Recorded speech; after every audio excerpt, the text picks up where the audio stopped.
এর আগে তোমাদের ব্যঞ্জনান্ত শব্দ পড়ানো শুরু হয়েছিল, তার মধ্যে অন্তভাগান্ত যে শব্দ আছে শেষে অন্ত হবে, এবং আরেকটি হয়েছিল যেটা অন হবে, এই দুটোর ওপরে। তো এখান থেকে আজকে যেটা হবে সেটা হচ্ছে যেটা অস দিয়ে শেষ হবে, মানে অসভাগান্ত শব্দ। তো আগে একটা বিষয় বলা হয়নি, সেটা হচ্ছে যে মোটামুটিভাবে এর আগে যেমন অন্ত ছিল ভগবন্ত, ভগবন্ত এইরকমভাবে লেখা ছিল।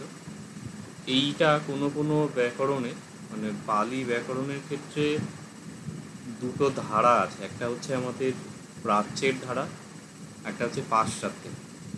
মানে ওয়েস্টার্ন যারা স্কলার ছিলেন তারা নিজেদের মতন করে একটা বানিয়েছেন। তো পাশ্চাত্য মতে এই ভগবন্ত বলে। তোমাদের যদি রিচ ডেভিসের ডিকশনারি দেখো বা যখন পাশ্চাত্য মতে ব্যাকরণ যেগুলো দেখা হবে সেগুলোতে এরকম ভগবন্ত বলে বলা থাকে। তো অ্যাকচুয়ালি তোমরা যা কিছু পড়বে সেখানেই ভগবন্ত বলে খুব একটা উল্লেখ পাবে না তোমাদের যে সিলেবাস আছে সেখানে। মানে এটা মূলত আমাদের প্রাচ্যমতের যে ব্যাকরণ সেই অনুসারে, প্রাচ্যমতের যে ব্যাকরণ সেখানে এটাকে ভগবন্ত বলা হবে, নয়েতয় শেষে অ থাকবে, মানে হসন্ত থাকবে। অনুরূপে আগের দিনে যেমন আমরা অত্তন, রাজন এরকম শব্দগুলো পেয়েছিলাম, সেইটাকে এই নটা বাদ দিয়ে অত্ত, রাজ, তারপর ব্রহ্ম এরকম শব্দ দিয়ে বলা হবে। এটা অত্তন, রাজন, ব্রহ্মণ, অধ্যন এরকম শব্দ ছিল, সেগুলো অত্ত, রাজ, ব্রহ্ম এইভাবে বলা হবে।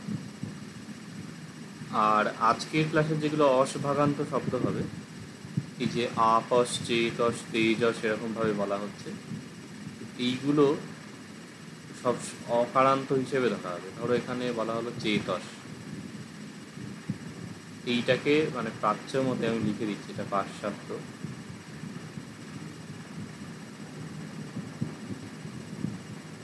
তোমরা এত প্রাচ্য পাশ্চাত্য না হলে এটা মনে রাখবে যে ভগবন্ত যেটা সেটা ভগবন্তও বলা হয়, অত্তন যেটা সেটা অত্ত বলা হয়, চেতস যেটা সেটাকে চেতও বলা হয়। এগুলো প্রত্যেকটা আপ, চেত, তেজ, দিব, পয়, যশ, রজ, বয়, বায়, শির এইরকম বলা হবে। এখানে মন শব্দটাই তো দেওয়া হয়নি, যেটা সবচেয়ে বেশি ব্যবহার হয়।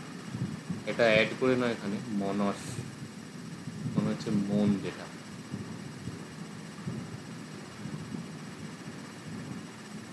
আচ্ছা, তো এই শব্দগুলো এইরকমভাবে একটা ভ্যারিয়েন্ট হয়, মানে চেতসের জায়গায় চেতও বলা হয়। এগুলো মূলত কাজে লাগবে যখন তোমরা ডিকশনারি দেখবে। আমি গতকাল কিছুটা ডিকশনারি দেখিয়েছিলাম, যেটা ডিজিটাল ডিকশনারি আছে, তো ওইগুলো টুকটাক দেখার সময় কাজে লাগবে। এখন খুব একটা ঘাবড়ানোর কিছু নেই, মানে এখন তোমাদের এত ডিকশনারি দেখার মতন কোনো পড়ানো হচ্ছে না। যখন ট্রান্সলেশন প্র্যাকটিস হবে বা ট্রান্সলেশন যখন নিজেরা বাড়িতে অভ্যাস করবে তখন ডিকশনারিটা দেখার অনেকটা কাজে লাগবে। তার একটা আগাম প্রস্তুতির জন্য বলা যায় এই জিনিসগুলো বলে দেওয়া হচ্ছে, যাতে তখন কোনো কনফিউশন না হয়। এবারে আগের দিনে এখানটা চেঞ্জ করা হয়নি, অ্যাকচুয়ালি এটা আমি কিছুটা সুন্দর করে বানিয়েছিলাম। তো যাই হোক, এখানে তোমাদের বলেছিলাম যে শুধু র বর্ণ দিয়ে পরিবর্তনটা একখানা চার্ট করা হবে। তো এইখানে এটা করা আছে, এখানে অনেকগুলো শব্দ আছে, দেখো র দিয়ে মোটামুটি হচ্ছে। যাই হোক, এখানে শিরস শব্দটা যেমন আছে, তো এই যে অস যে আকৃতি যেটা হচ্ছে সেটার লাস্ট সিলেবেল যদি বলা হয় সি রস, লাস্ট সিলেবেলের ওপর সমস্ত শব্দরূপ ধাতুরূপে চেঞ্জ হয় বলেছিলাম। তো সুতরাং এই রসের ওপর চেঞ্জগুলো কীরকম হবে সেইটি এখানে দেখানো হচ্ছে। এই জায়গায় রো, রং, রানি, রো, রং, রান এইরকম হবে। এইখানে বলা হয়েছে তুলনীয় অন্তভাগান্ত 1 বছর এবং পুংলিঙ্গ শব্দ, ক্লিবলিঙ্গ শব্দ অকারান্ত যেটা। ক্লিবলিঙ্গ শব্দ তোমাদের মোটামুটি ফলং, ফলানি, ফলেন, ফলং, ফলানি, ফলং, ফলানি, ফলেন, ফলেহি, ফলস্য, ফলায়, ফলানম এইরকমভাবে হয়। তো সুতরাং এইখানে পুরোপুরি ক্লিবলিঙ্গ শব্দের একটা আকৃতি এখানে দেখা যাবে। রং রানী, রং রানী এইরকমভাবে হচ্ছে। এটা আমি শব্দটা যখন হবে তখন আরও ক্লিয়ার হবে। আর একটা হচ্ছে যে এটা যেহেতু ব্যঞ্জনান্ত শব্দের এক বচনের ক্ষেত্রে আমি বলেছিলাম তৃতীয়াতে একটা ওই আ ও ই এইরকম একটা রূপ হয়। বহুবচনগুলো মোটামুটি অকারান্ত শব্দের রূপের মতো। এই জন্য দেখো এখানে রসা রস রসা রস রসি এইরকম একটা প্রয়োগ হচ্ছে। অনুরূপে অন্তভাগান্ত শব্দের ক্ষেত্রে আমরা দেখছি তা তো তি। অন ভাগান্ত শব্দের ক্ষেত্রে দেখছি না নো নি। অত্তনা অত্তনো অত্তনা অত্তনো অত্তনি। ভগবতা ভগবত ভগবতা ভগবত ভগবতী। এখানে ধরো শিরসা শিরস শিরসা শিরস শিরসি এইরকম। বাকিগুলো তো শিরে না শিরেহি শিরস্ব শিরানম শিরস্মা শিরেহি শিরমহা এই ধরনের হচ্ছে। এখানে ভুলবশত ষষ্ঠীতে রম্ভা হয়ে গেছে, এটা রস্য হবে।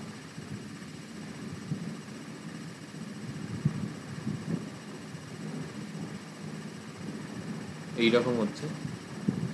তো এইটাকে ধরো তোমরা মুখস্থ করলে রো রা রং রো রানি ইত্যাদি করে, এবং অন্যান্য অকারান্ত ইত্যাদি শব্দগুলো এই আকৃতিগুলো বসানো আছে, এটার সাথে তুলনা করতে সুবিধা হবে।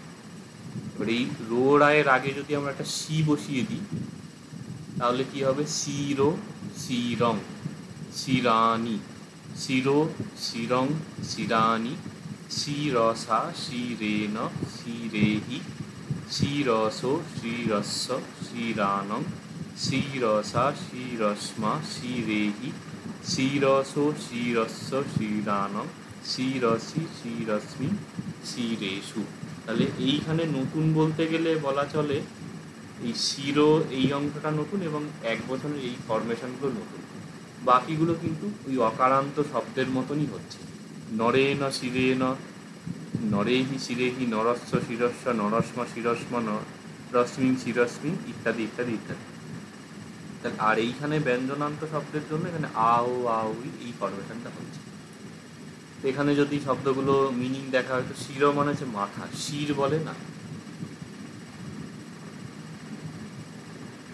চিত্ত যেথা ভয় শূন্য উচ্চ যেথা শির, সেই শির।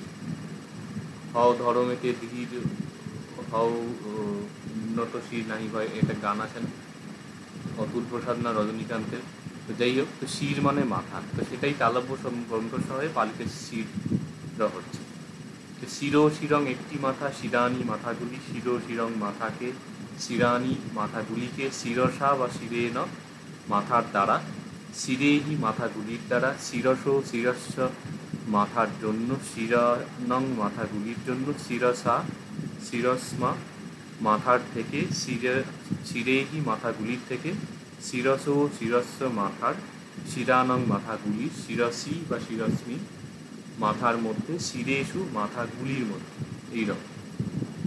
অনুরূপে এখানে যদি এই শব্দগুলো অবশ্য খুব একটা ব্যবহার হয় না, চেত শব্দটা যদি নেওয়া হয়, চেতো চেতং চেতানি, চেতো চেতং চেতানি চেতসা, চেতেন চেতেহি, চেতসো চেতস্য চেতানং, চেতসা চেতস্মা চেতেহি, চেতসো চেতস্য চেতানং, চেতসি চেতস্মি চেতেষু, এই ধরনের হবে।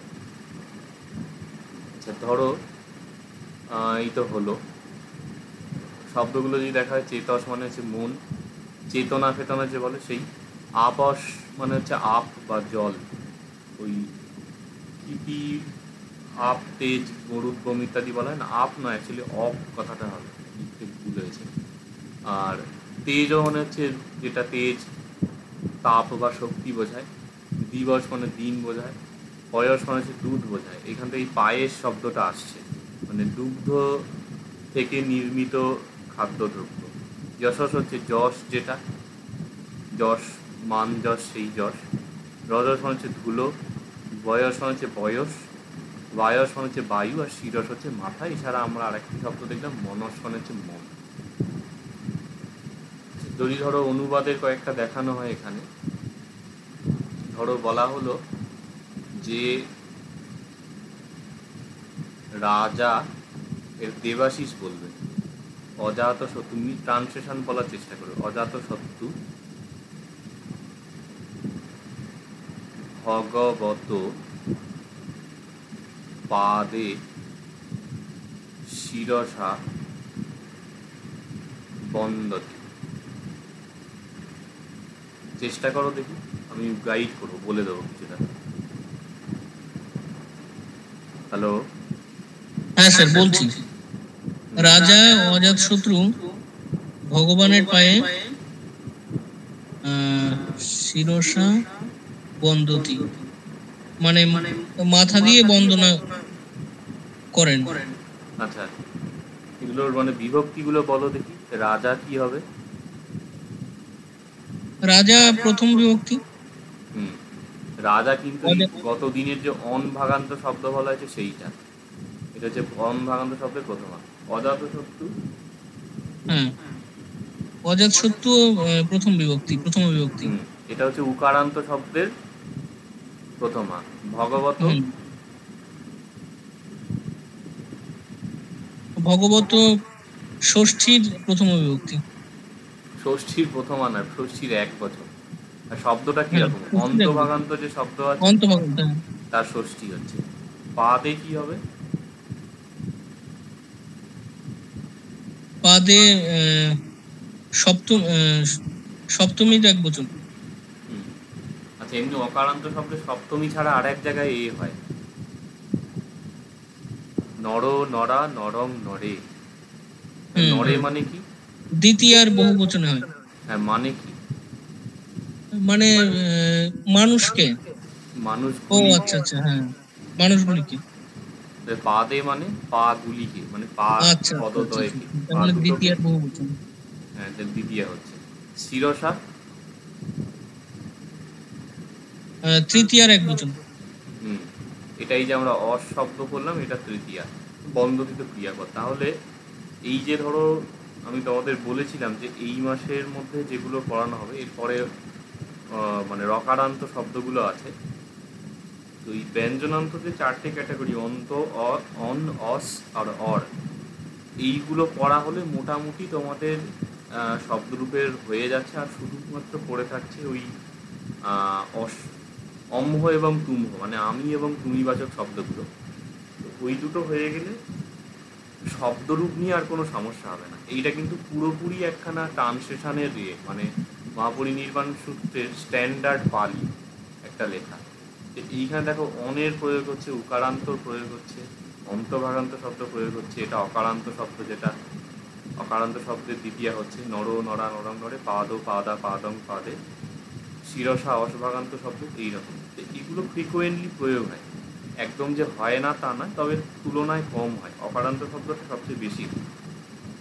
এছাড়া তো আমাদের স্ত্রীলিঙ্গ শব্দ হয়েছে, ক্লিবলিঙ্গ শব্দ ইত্যাদি হয়েছে, সংখ্যা, সর্বনাম।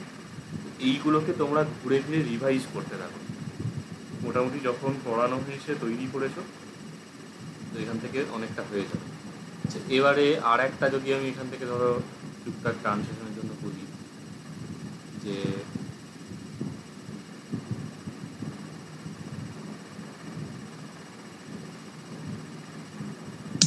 ধরো এখানে বলা হলো, এটা বিপ্লব বলো দেখি।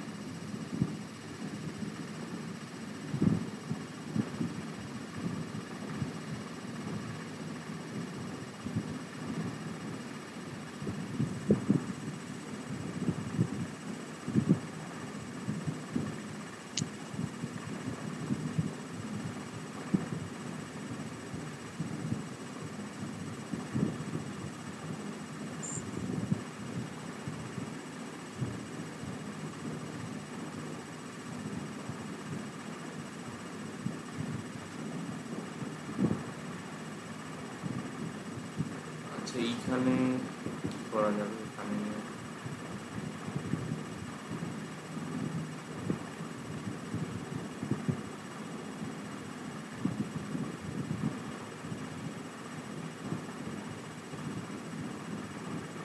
আচ্ছা, এটা একটু এরম 3টে লাইন হলো। বর্ষকার ব্রাহ্মণ ভগবন্তং অভিবাদেত্বা প্রদক্ষিণং গত্বা উপসঙ্গমী। কি হবে অনুবাদ? একটা একটা করে ওয়ার্ড বলার চেষ্টা করবে।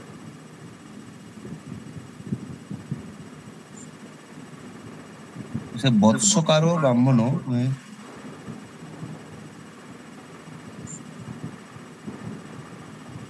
আচ্ছা, বর্ষকার হচ্ছে প্রপার নাম, এর কোনো অনুবাদ হবে না। বর্ষকার নামে একজন ব্রাহ্মণ।